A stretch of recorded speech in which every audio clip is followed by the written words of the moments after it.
حسبي الله ونعم الوكيل فنعم المولى ونعم النصير حي على الفلاح.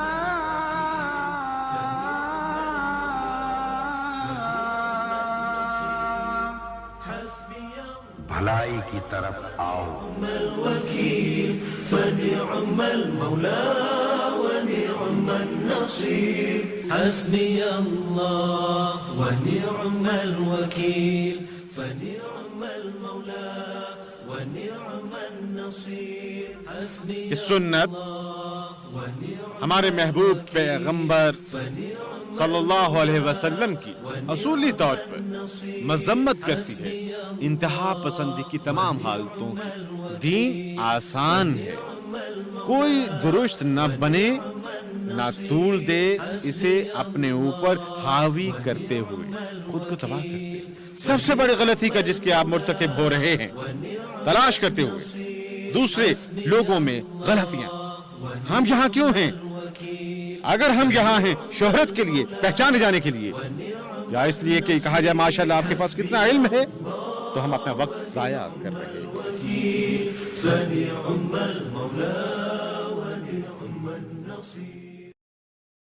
إن الحمد لله نحمده ونستعينه ونستغفره ونعوذ بالله من شرور أنفسنا وسيئات أعمالنا من يهده الله فلا مضل له ومن يضلل فلا هادي له وأشهد أن لا إله إلا الله وحده لا شريك له وأشهد أن محمدا عبده ورسوله. آگے بڑھنے کے لیے انتہائی نمایاں خصوصیت اس امت کی یقیناً ہے کہ ہم مسلمان وللہ الحمد اپنی زندگیاں گزارتے ہیں اور عمل کرتے ہیں اس خوبصورت دین پر انتہائی منصفانہ، متوازن اور اعتدال پسند طریقے سے، اور یہ یقیناً یکجا ہیں کہ جنہیں ما سوائے ایک خوبصورت حکم کے، جہاں اللہ سبحانہ و تعالیٰ فرماتا ہے وَكَذَلِكَ جَعَلْنَاكُمْ أُمَّةً وَسَطًا، اور در حقیقت ہم نے تمہیں بنایا ہے اے مسلمانوں ایک معتدل قوم. کیا ہے مطلب معتدل کا؟ اس کا مطلب ہے انصاف پسند اور متوازن، انتہا پسندی اور لاپرواہی کے درمیان. دیکھیں ہم اس سے کیا سمجھتے ہیں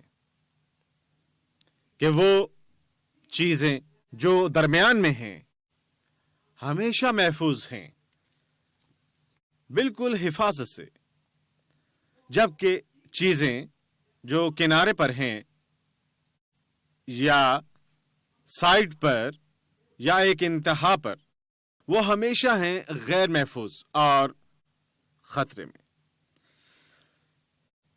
ایک نگینہ کہاں ہوتا ہے نیکلس کا؟ یہ کہاں ہوتا ہے سائڈ پر؟ نیکلس کا بڑا نگینہ یہ ہوتا ہے درمیان میں محفوظ. لوگوں کا ایک لیڈر جب وہ بیٹھا ہو مابین اپنے لوگوں کے، عام طور پر وہ درمیان میں بیٹھتا ہے، محفوظ ہوتا ہے. سورج بے حد اثر انداز ہوتا ہے، بے حد پرقوت، بے حد مضبوط. کب؟ جب یہ درمیان میں ہو، آسمان کے نصف النہار میں. انسان عروج پر مضبوط اور طاقتور کب ہوتا ہے؟ عمر کے درمیانی حصے میں. دیکھیں اعتدال پسندی ہے استحکام، سلامتی، تحفظ، جبکہ انتہا پسندی اور نظر اندازی ہے انحراف، بدعنوانی اور تباہی. یہ حقیقت ہے. چنانچہ ہم دیکھتے ہیں کہ سنت ہمارے محبوب پیغمبر صلی اللہ علیہ وسلم کی اصولی طور پر مذمت کرتی ہے انتہا پسندی کی تمام حالتوں کی، حدود سے ہر قسم کے تجاوز کی۔ یہ عظیم رہبر ہے، حکمت والی عظیم ترین ہستی اس روئے زمین پر کسی بھی انسان سے بڑھ کر صلی اللہ علیہ وسلم۔ انہوں نے یقین دہانی حاصل کی کہ وہ بذات خود اور ان کے تمام صحابہ کرام نے عمل کیا اور رویے کا مظاہرہ کیا اعتدال پسند انداز سے، اعتدال پسند طریقے سے۔ جب کبھی انہوں نے دیکھا کوئی صحابی، جب کبھی انہوں نے صلی اللہ علیہ وسلم دیکھا اپنے کسی صحابی کو عبادت میں انتہا پسندی کا مظاہرہ کرتے ہوئے، اگرچہ اس کی نیت نیک تھی، انہوں نے فی الفور سرزنش فرمائی، صحابی کی مذمت کی، اس عمل کی، اور خاموش نہ رہے، کیونکہ وہ لے جاتی ہے تباہی کی جانب۔ معاذ ابن جبل کی مثال پر غور کریں۔ عظیم معاذ ابن جبل، ایک مرتبہ انہوں نے لمبی کر دی اپنی نماز، اس قدر کہ لوگوں نے شکایت کرنا شروع کی۔ وہ بھاگے رسول صلی اللہ علیہ وسلم کے پاس اور عرض کی، یا رسول اللہ، معاذ نماز پڑھا رہے ہیں بہت لمبی۔ کیا پیغمبر صلی اللہ علیہ وسلم نے مذمت کی ان لوگوں کی جو شکایت کرنے آئے تھے؟ نہیں، وہ در حقیقت معاذ کے پاس گئے اور معاذ سے فرمایا، افتان انت یا معاذ، اے معاذ، کیا تم لوگوں کو آزمائش میں ڈال رہے ہو؟ 3 گنا۔ یا معاذ، کیا تم ڈال رہے ہو لوگوں کو آزمائش میں؟ مطلب تم کیا کر رہے ہو؟ اگر تم پڑھنا چاہتے ہو لمبی نماز، اسے اپنے وقت میں ادا کرو، لیکن جو مقتدی ہیں ان لوگوں کے کچھ کام ہیں، ان کو اور بھی کام کرنے ہیں، انتہا پر مت جاؤ۔ ایک اور روایت میں اسی طرح کی صورتحال میں فرمایا، کچھ عجوبہ صفت لوگ ہیں جو لوگوں کو ڈراتے ہیں، جو لوگوں کو دور بھگاتے ہیں، جو لوگوں کو بناتے ہیں کم نیک عمل کرنے والا، متجاوز رویے کے سبب۔ ہم مشہور حدیث مبارکہ جانتے ہیں جہاں محمد صلی اللہ علیہ وسلم نے غلط ٹھہرایا 3 افراد کو جنہوں نے اپنے لیے ممنوع کیا آسائشوں کو، اس دنیا کی جائز چیزوں کو۔ آپ جانتے ہیں یہ حدیث بخوبی۔ ایک وہ جس نے کہا میں نماز ادا کروں گا ساری رات، دوسرے نے کہا میں روزہ رکھوں گا اور روزہ نہیں کھولوں گا، اور تیسرے نے کہا میں شادی نہیں کروں گا کیونکہ میں اللہ سبحانہ وتعالیٰ کی عبادت کرنا چاہتا ہوں، یہ سمجھتے ہوئے کہ بیوی رکاوٹ بنے گی اللہ اور اس کے درمیان۔ لیکن جب محمد وسلم یہ سنا، انہوں نے کیا فرمایا؟ بہت خوب، نہیں، انہوں نے فرمایا میں وہ ہوں جو اللہ سے ڈرتا ہوں سب سے زیادہ، میں متقی ہوں سب سے بڑھ کر، اگرچہ میں نماز ادا کرتا ہوں، سوتا ہوں، میں روزہ رکھتا ہوں اور کھولتا ہوں اپنا روزہ، اور میں نے شادی کی۔ یہ اعتدال پسند انداز ہے، ایک درمیانی راستہ، انتہا پر مت جاؤ، اور میں نے شادی کی۔ اور تب انہوں نے فرمایا جو کوئی منہ پھیرے میری سنت سے، میری میانہ روی اور اعتدال پسندی سے، وہ نہیں ہے میری امت میں سے۔ معروف حدیث مبارکہ سلمان فارسی اور ابو دردہ کی ایک خوبصورت حدیث، جب ہمارے محبوب معلم صلی اللہ علیہ وسلم نے بندھن باندھا، پرقوت بندھن بھائی چارے کا ان 2 افراد کے درمیان، سلمان فارسی اور ابو دردہ، جب سلمان گئے ابو دردہ سے ملنے کے لیے اور انہوں نے دیکھا ان کی بیوی. انہوں نے ان کی بیوی کو دیکھا. وہ تھی پریشان بدحال انداز میں لباس پہنے ہوئے، جو بدحال تھے، پریشان کن. He said, جاء أمر الدرداء. کیوں؟ تم کیوں ہو اس حال میں؟ انہوں نے جواب دیا کہ بھائی، ابو دردہ کو کوئی خواہش نہیں، کوئی دلچسپی نہیں اس دنیا کی آسائشوں سے.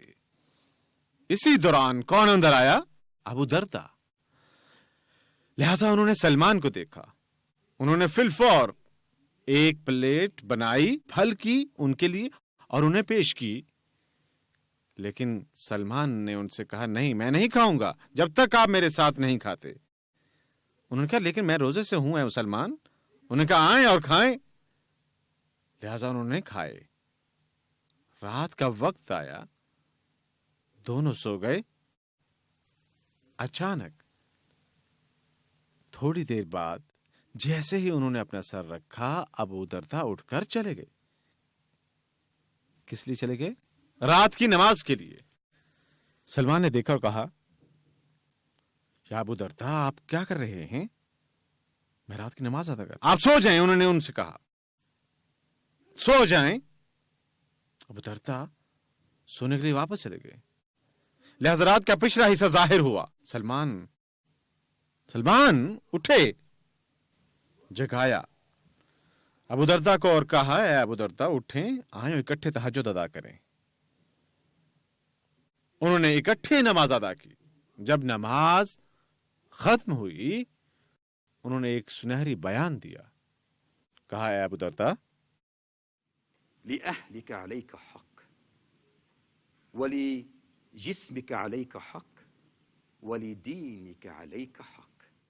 اے ابو دردہ، آپ کے کنبے کا آپ پر حق ہے.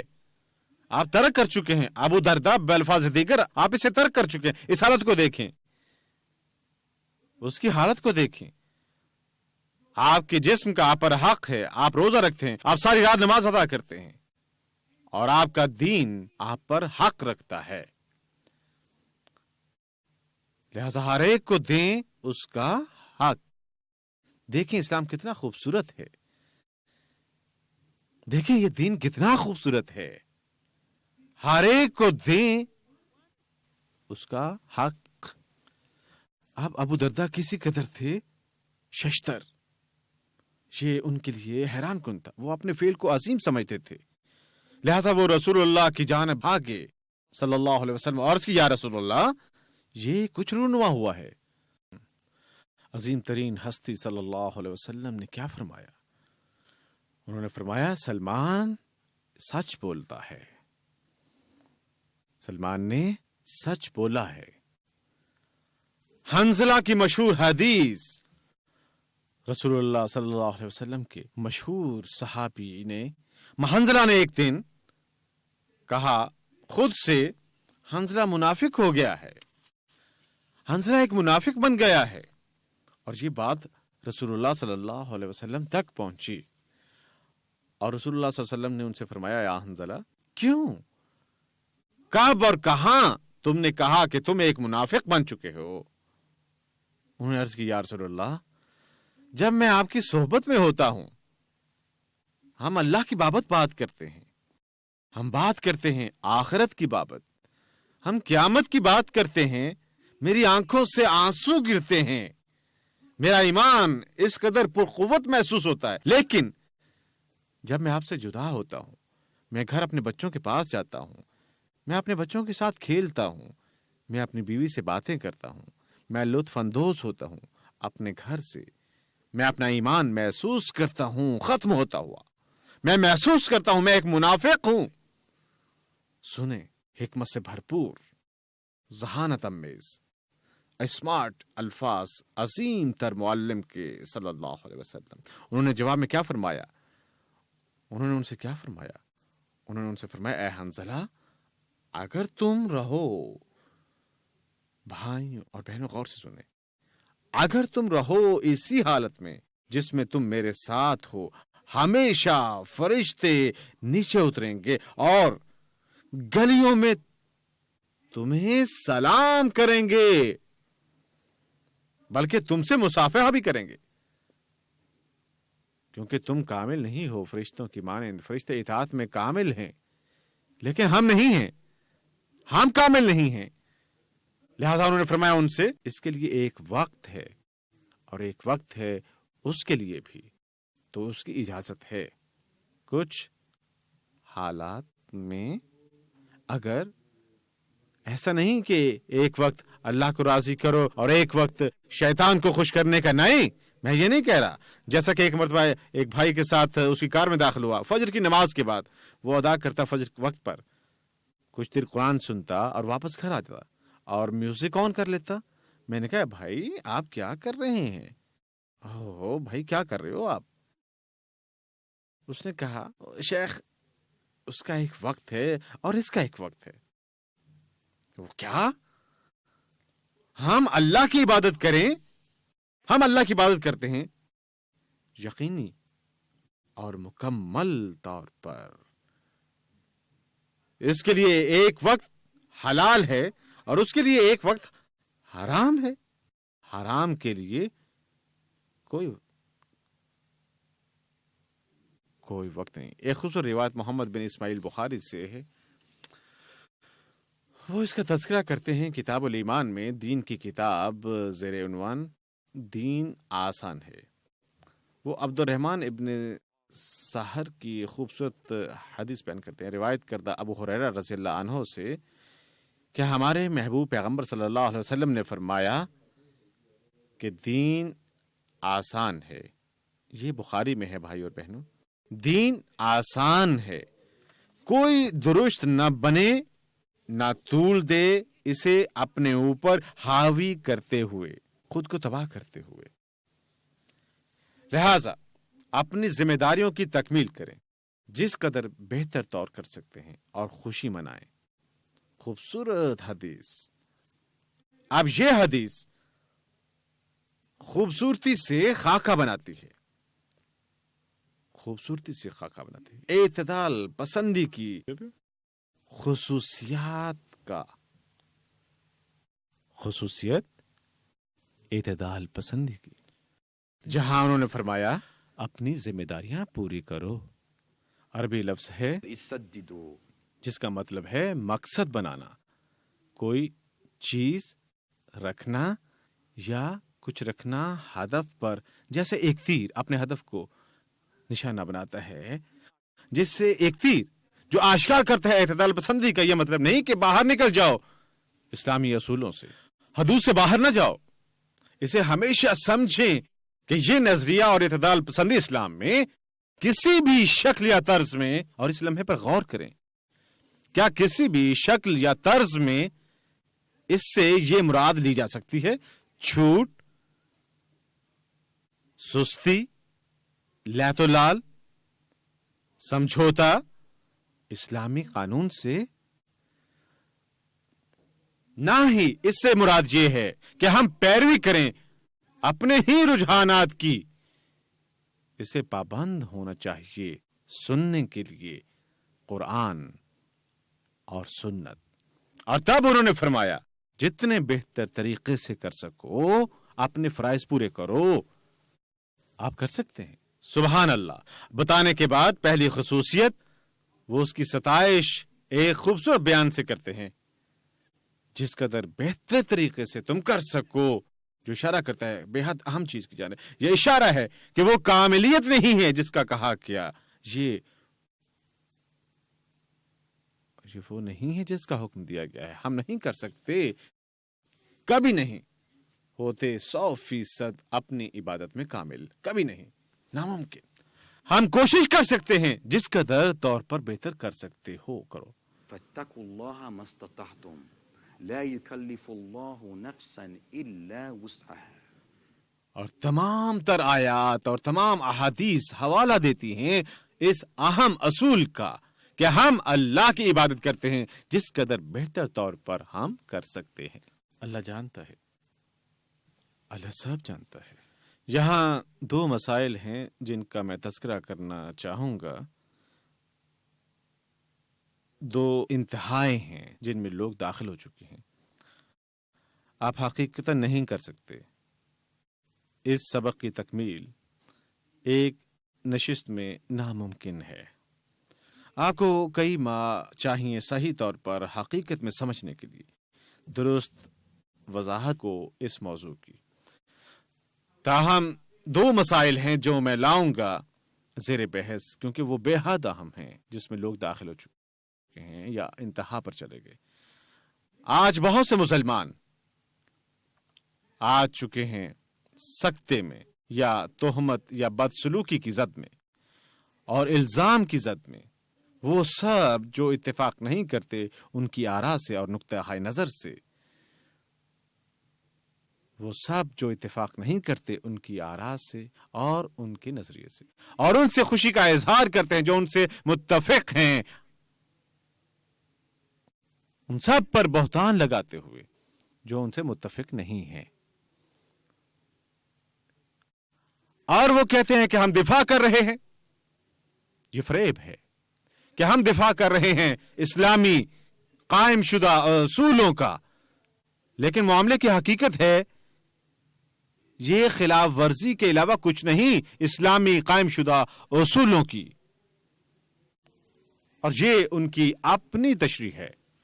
انہیں نہیں کرنی چاہیے یہ اسے مکمل طور پر سمجھنے کے بعد. لیکن زیادہ تر بدترین غور سے سنیں بھائی اور بہنوں، اور مجھے امید ہے کہ آپ اس درجہ بندی میں نہیں ہوں گے. بدترین مسلمان وہ ہیں جو بہتان لگاتے ہیں، جو تکفیر کرتے ہیں اسلام کے مفکرین کی. بدترین افراد وہ ہیں جو بدسلوکی کرتے ہیں، بہتان لگاتے ہیں حقیقی مفکرین اس دین کے. واللہ وہ حقیقت میں لگا رہے ہیں براہ راست بہتان دین اسلام پر، اس خوبصورت دین پر. کیسے اور کیوں؟ کیونکہ جب آپ بہتان لگاتے ہیں ایک مفکر یا دائی یا شیخ پر، آپ ڈالتے ہیں شبہات لوگوں کے ذہن میں.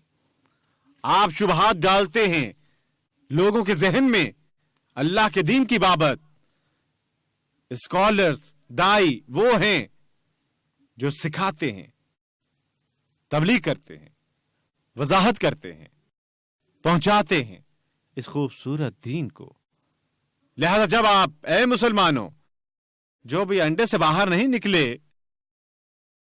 حتیٰ کہ آپ الفاتحہ نہیں پڑھ سکتے اور یقین رکھتے ہیں کہ وہ مفکر ہیں اپنے تائیں، جب آپ بہتان لگانا شروع کرتے ہیں اسلام کے حقیقی مفکرین پر، آپ کیا کر رہے ہوتے ہیں؟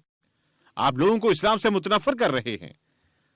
آپ شکوک پھیلا رہے ہیں بابت لوگوں کے مشائخ کے جو تبلیغ کر رہے ہیں اللہ کے کلام کی. اس لیے آج ان میں سے کوئی نظر نہیں آتا. یہ اس فاسد کی ظالمانہ بری بہتان لگانے والی زہریلی زبان کے سبب اس فرد کی، حتیٰ کہ وہ نہیں جانتے اسلام کے معانی، لیکن چونکہ وہ ایک معروف اسکالر ہے. کتنے لوگ اس مانند ہیں، کتنے لوگ اپنا وقت ضائع کرتے ہیں زہر اگلنے میں. او شیخ، کیا آپ نے سنا اس نے کیا کہا؟ او کیا اس نے واقعی یہ کہا؟ ہمیں اپنے کام کرنا چاہیے. جاتے ہیں فیس بک پر اسی وقت. کتنے لوگ خود کو مصروف رکھنے میں اپنا وقت ضائع کرتے ہیں تلاش میں مشائخ کی غلطیوں کی پیروی میں، دائی کی غلطیوں کی ٹو میں رہتے ہیں. کتنے اشارے جب ان کے علم میں آئے جس پر وہ یقین رکھتے ہیں، کوئی ایسی چیز اسے تھام لیتے ہیں، میں نے یہ پا لیا.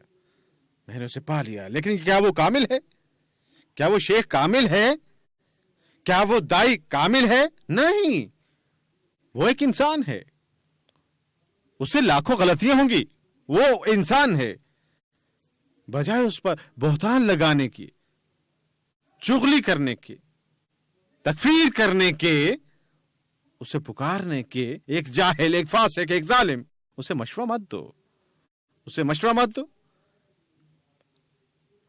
لیکن اب وہ شروع کرنا چاہتے ہیں ظالمانہ حملہ پیچھے سے، کی بورڈ کے پیچھے بیٹھتے ہوئے وہ بنتے ہیں ہیرو۔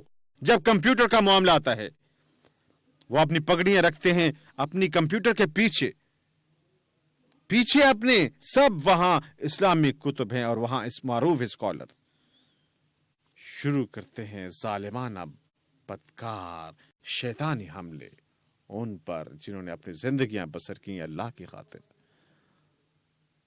ان پر جنہوں نے اپنی زندگیاں بسر کی اللہ تعالی کی خاطر۔ یہ انتہا پسندی ہے، انتہا پسندی اپنی انتہا پر۔ آپ اس سے بڑھ کر بدی نہیں کر سکتے۔ اور تب کیا ہوتا ہے؟ لاکھوں اور کروڑوں مسلمان آج کل، آپ جانتے ہیں بابت فتنہ کی کتاب، لاکھوں اور کروڑوں قارئین دنیا بھر میں، مختلف ممالک میں، حتیٰ کہ بر اعظموں میں باخبر رہتے ہیں اس سے جو شائع کیا جا چکا ہے۔ اس شیخ نے کیا کیا، اس شیخ نے کیا کہا، اس شیخ کی رائے کیا ہے یا اخی؟ کیا یہی ہے جس کا ہم سے مطالبہ کیا گیا؟ کیا ہمیں اسی کا حکم فرمایا گیا؟ اپنی سوچوں کی بابت فکر مند نہ ہو، اپنی غلطیوں کی بابت جاؤ اور تلاش کرو اپنی ہی غلطیوں کو۔ واللہ آپ حامل ہیں عظیم ترین غلطی کے، آپ ارتکاب کر رہے ہیں سب سے بڑی غلطی کا جس کے آپ مرتکب ہو رہے ہیں، تلاش کرتے ہوئے دوسرے لوگوں میں غلطیاں۔ کیا خیال ہے؟ اپنے بارے میں سوچیں، اپنے بارے میں اپنی غلطیوں کو تلاش کریں، اپنی تصحیح کریں۔ آپ کو اس شیخ کی بابت نہ پوچھئے گا یا اس کی بابت، وہ آپ سے پوچھے گا آپ کی اس ذات کے متعلق، لیکن وہ آپ کو پوچھے گا اگر آپ نے ایک لفظ بھی پھیلایا اس شیخ یا اس شیخ کی بابت، واللہ، اور ہر ایک فرد جس کو آپ نے متاثر کیا اور آپ نے متنفر کیا اور اسلام سے دور ہوا آپ کی وجہ سے، آپ کو اس کا حساب دینا ہوگا۔ اے اللہ، احتساب ہوگا۔ سنگین فتنہ اس سے جنم لیتا ہے۔ دوسری انتہا ایسے افراد ہیں، وہ پہلی انتہا تھی۔ دوسری انتہا، دوسری جانب وہی افراد اپنی تشہیر چاہتے ہیں کہ انہیں سنا جائے، وہ مشہور ہونا چاہتے ہیں، وہ معروف ہونا چاہتے ہیں، اور شیخ کہلاتے ہیں، اور ذی علم کہلاتے ہیں، اور عالم کہلاتے ہیں۔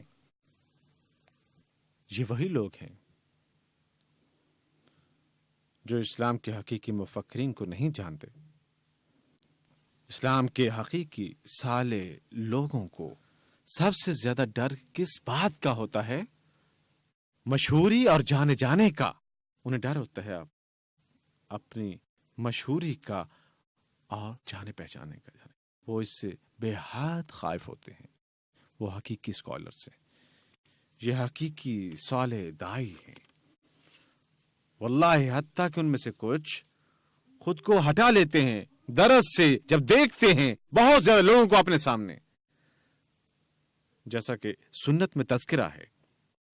ایک صحابی، اس نے جب دیکھے بہت سے افراد وہ کھڑے ہوئے اور چلے گئے، جب ان سے پوچھا گیا کیوں، آپ نے تو درس دینا تھا، انہوں نے کہا مجھے ڈر ہے کہ بہت سے لوگ مجھے پہچاننے لگیں گے اور میں یہ نہیں چاہتا۔ وہ خائف تھے، حقیقت میں خائف۔ آج ایسے لوگ ہیں برائے نام دائی، جہاں مجمع کم ہو وہ نہیں آتے۔ نہیں آتے. دوسرا دائی جو مشہوری چاہتا ہے اور ہمیشہ ان سے پوچھتا ہے جو اپلوڈ کرتے ہیں یوٹیوب اس میں، اور پوچھتے ہیں کتنے لوگوں نے ہٹس کیا، کتنے ہٹس ہوئے، کتنے ہٹس. برائے نام کسی کو پرواہ ہے کہ آپ کو کتنی ہٹس ملیں گی؟ آپ جانتے ہیں کہ آپ کے کتنے پیروکار ہیں؟ کیا آپ کو اسی کی فکر ہے؟ یا آخر ہم کس چیز کی دعوت دے رہے ہیں؟ ہم اسلام کی تبلیغ کس لیے کر رہے ہیں؟ ہم یہاں کیوں ہیں؟ اگر ہم یہاں ہیں شہرت کے لیے، پہچانے جانے کے لیے، یا اس لیے کہ کہا جائے ماشاءاللہ آپ کے پاس کتنا علم ہے، تو ہم اپنا وقت ضائع کر رہے ہیں. ہم یہاں اللہ کو راضی کرنے کی خاطر موجود ہیں، محض اسی لیے ہم یہاں موجود ہیں. ہمیں پرواہ نہیں کہ احمد زینب ہمیں دیکھ رہے ہیں، ہمیں مقدار کی پرواہ نہیں، ہمیں دنیا کی پرواہ نہیں. مقصد کیا ہے؟ اللہ کو راضی کرنا، جنت حاصل کرنا انشاءاللہ تعالی. ہمیں محض اسی کی فکر ہے. کیا ہماری زندگی اس لیے نہیں ہے؟ ہم اسی کی جانب لوٹنے والے ہیں اور وہ آپ کا مواخذہ کرے گا. یہ نہیں کہ آپ کے کتنے پیروکار تھے، وہ آپ کی مدد نہیں کریں گے. سبحان اللہ. ایک عطائی نے تذکرہ کیا کسی قابل فخر چیز کا، ایک عظیم عطائی. اس نے کہی قابل فخر چیز اپنے بیان میں، لوگوں سے اسی طرح دور بھاگو جس طرح شیر سے بھاگتے ہو. اللہ اکبر. میں نے کیا کہا جنید؟ بھاگو لوگوں سے ایسے ہی دور جیسے بھاگتے ہو شیر سے. اس کا کیا مطلب ہے؟ اس سے کیا مراد ہے؟ اس سے مراد ہے بھاگو شہرت سے، جانے پہچانے جانے سے، لوگوں سے، شہرت سے بھاگو، شہرت سے، ناموری سے بھاگو، پہچانے جانے سے بھاگو جس طرح تم شیر سے بھاگتے ہو. دیکھو شیر یعنی لوگ، میں اسے دیکھتا ہوں، لوگ درندے ہیں. وہ کیا ہیں؟ شکار خور. اور آپ کے اعمال شکار ہیں. آپ کے اعمال، آپ کے اعمال صالح شکار ہیں، اور لوگ درندے ہیں، شکار خور، غضبناک، پرقوت، بھوکے درندے. لہذا اگر آپ کا عمل نہیں ہے اللہ سے مخلص تو یہ درندہ ان اعمال کو کھا جائے گا. اگر آپ کی نیت نہیں ہے اللہ کے ساتھ اخلاص کی تو یہ درندہ، یہ لوگ، یہ شیر آپ کے اعمال کھا جائے گا. ابراہیم بن ادم نے کہا ایک شخص جو شہرت سے محبت کرتا ہے، اللہ کے ساتھ پرخلوص نہیں ہے، وہ جو شہرت چاہتا ہے اللہ تعالیٰ کے ساتھ پرخلوص نہیں ہے. خوبصورت بیان سنیں ابراہیم ابن ادم. واللہ آپ میں سے ہر ایک اسے یاد رکھے اور اس پر عمل کرے. انہوں نے کہا اگر تم روبہ عمل ہونے کے اہل ہو، جانے پہچانے بغیر، تب ایسا کرو. تمہیں کیا پریشانی ہے اگر لوگ تمہاری تعریف نہیں کرتے؟ تب تمہیں کیا پریشانی ہے اگر تم لوگوں کی نظر میں مورد الزام ہو، جبکہ اللہ کی نظر میں تم قابل تعریف ہو. کس قدر خوبصورت، کس قدر خوبصورت. تمہیں کیا پریشانی ہے اگر لوگ پسند نہیں کرتے تمہیں، تو کیا فکر ہے؟ میں عبداللہ سے تعریف نہیں چاہتا یا کسی اور سے، یا کہہ سکتے میں پرواہ نہیں کرتا ہوں ان کی تعریف کی، میں یہاں اس لیے نہیں بیٹھا. کیا کوئی پوچھے کیا روبہ حلال ہے تو کہو ہاں، لیکن اگر تم اسے جاری نہ رکھو اور وہ مدرسے آتے رہو، مجھے کوئی پرواہ نہیں. مجھے جو پرواہ ہے محض ایک چیز، دعوت دینا، اسلام کی تبلیغ کرنا جیسے کی جانی چاہیے. کوئی ایسی ویسی یا یہ وہ نہیں، کوئی سبز باغ نہیں، نہ الجھے ہوئے بیانات لوگوں کو خوش کرنے کے لیے، اور یہ ایک دائی کا کام نہیں. اگر آپ یہاں وہ سننے کے لیے موجود ہیں جو آپ سننا چاہتے ہیں، یہ آپ کی تسکین کی حوث ہے، تو یہ حاصل نہیں کریں گے. اگر آپ یہاں موجود ہیں اسلام کو سننے کے لیے، آپ اسے حاصل کریں گے. آپ کو کیا پریشانی ہے اگر لوگ آپ کی تعریف نہیں کرتے تو؟ اور آپ کو کیا پریشانی اگر آپ مورد الزام ہو لوگوں کی نظروں میں، جبکہ اللہ کی نظر میں آپ قابل تعریف ہیں؟ اللہ اکبر، کیا قابل فخر خوبصورت بیان ہے! اللہ اکبر۔ یزید ابن حبیب نے بے حد قابل غور بات کہی۔ انہوں نے کہا کہ ایک داعی کا فتنہ یہ ہے کہ گفتار بن جاتی ہے زیادہ، اسے خوش کرنے والی، بنسبت سننے کے خاموشی سے۔ بنسبت کس کے؟ سننے کے۔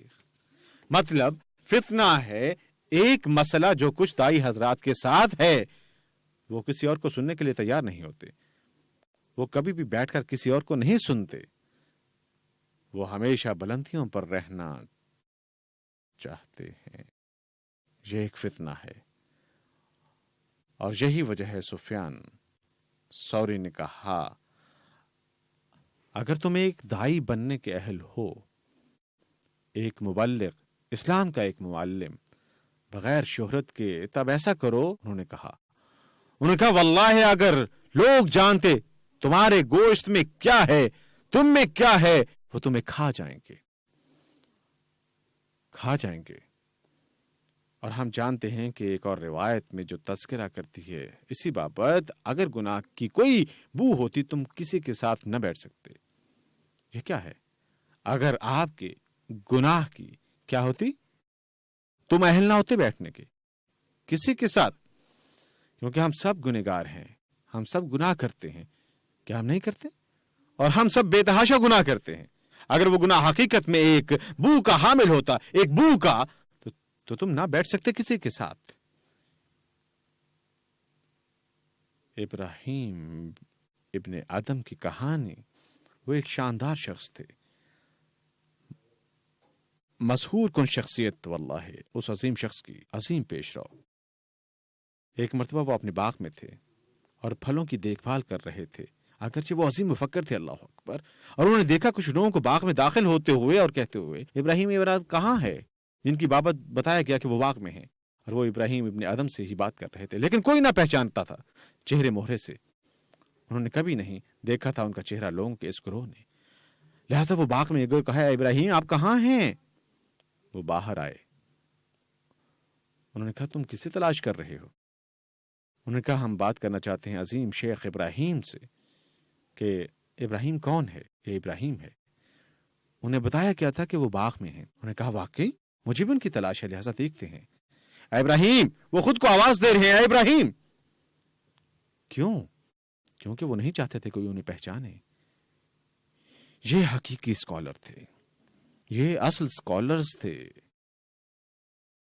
بھائی اور بہنوں، ہم جو سمجھتے ہیں یہ کہ اللہ مواخذہ کرے گا، اللہ سبحانہ و تعالیٰ سے ڈرو اور خود کو مشغول مت کرو کہنے سننے میں، نہیں کرو خود کو ملوث گپ شپ میں کہ کیا اس شخص نے کہا یا اس شخص نے کہا، کون پرواہ کرتا ہے؟ اپنی خامیوں کی فکر کرو اور اپنی خامیوں کو دور کرو، اپنے آپ کو مصروف رکھو حصول علم میں، سود مند علم کے۔ کیا آپ ہونا چاہتے ہیں تباہ کرنے والوں میں سے یا معماروں میں سے؟ آپ تعمیر چاہتے ہیں تو خود کو اور دوسروں کو فائدہ پہنچاؤ، یا آپ نے آپ کو تباہ کرنا چاہتے ہیں خود کو اور دوسروں کو؟ سود مند علم حاصل کرو اور ان میں سے بنو جو تعمیر کرنے والے لوگ ہیں، نہ کہ تباہ کرنے والے۔ دور رہو سختی سے، کرختگی سے، ظلمت سے، چغلخوری سے، دور رہو ہر حرام چیز سے، اپنی بہترین قابلیت سے دور رہو اس شیطانی چرخے سے جو کمپیوٹر کہلاتا ہے۔ اسے بند کر دو، اسے بند کر دو، بالخصوص فتنہ بک۔ وہ لوگ جو فیس بک پر جاتے ہیں دن رات، آپ خود کو مجروح کر رہے ہیں، آپ خود کو مجروح کر رہے ہیں۔ میں آپ کو ضمانت دیتا ہوں، اور واللہ العالم اگر رسول اللہ صلی اللہ علیہ وسلم آج یہ برائی دیکھتے، واللہ العالم اگر وہ ہمیں زیر غور نہ لاتے اپنی امت کے مابین، واللہ اگر وہ محض دیکھتے کہ آج کیا ہو رہا ہے اور ہم کیا کر رہے ہیں، اور اسے کتنا غیر اہم سمجھتے ہیں، دن رات اپنا وقت ضائع کر رہے ہیں اس فیس بک پر یا ٹویٹر پر یا کسی اور جگہ۔ یہ سب شیطانی جگہ ہیں، یہ سب کچھ اور ہتھیار اور اوزار ہیں جن سے شیطان کام کرتا ہے اور آپ کو تباہ کرتا ہے، حتیٰ کہ آپ کے علم میں لائے بغیر۔ یہ مانند ہے چرانے کے، آپ اسے ہی چرایا جا رہا ہے، حتیٰ کہ آپ اسے دیکھ بھی نہیں سکتے اور آپ نہیں جانتے۔ آپ کے خیال میں آپ کچھ اچھا کر رہے ہیں اور نعوذ باللہ صرف آپ جانتے ہیں آپ کیا کر رہے ہیں۔ اسلام سیکھیں اور وقت ضائع مت کریں، سستی مت کریں، باہر مت جائیں محض اپنا وقت ضائع کرنے کے لیے۔ جائیں اور اسلام سیکھیں اسلام کے حقیقی مفکرین سے، کیونکہ آپ اسلام نہیں سیکھ سکتے اور ممکن نہیں اس کا حصول محض سستی اور کاہلی سے، محض خواہش کرتے ہوئے، محض لیت و لال کرنے سے، یا محض ٹال مٹول کرنے سے۔ یحییٰ ابن کثیر تذکرہ کرتے ہیں، صحیح مسلم میں وہ کہتے ہیں کہ علم کبھی حاصل نہیں کیا جا سکتا سستی کرنے سے، علم کبھی بھی نہیں لیا جا سکتا یا حاصل کیا جا سکتا سستی اور کاہلی سے۔ اور میں آپ سب کو نصیحت، اللہ سبحانہ تعالیٰ آپ کو محفوظ رکھے اور تقویت بخشے، دو انتہاؤں کے درمیان رہنے کی اور اعتدال پسند بننے کی، بغیر سمجھوتے کے، بغیر غفلت کے، بغیر لیت و لال کے۔ آپ یقینی بنائیں وہ کریں جو اللہ سبحانہ تعالیٰ نے آپ کو بتایا ہے، اور یقینی بنائیں وہ کریں جو ہو معتدل، درمیانی راستہ۔ اللہ سبحانہ تعالیٰ آپ سب کو تقویت بخشے اور آپ کو عطا فرمائے انشاءاللہ جسے وہ پسند فرماتا ہے، اور آپ سب کو دور رکھے اس سے جسے وہ پسند نہیں۔ حسبي الله ونعم الوكيل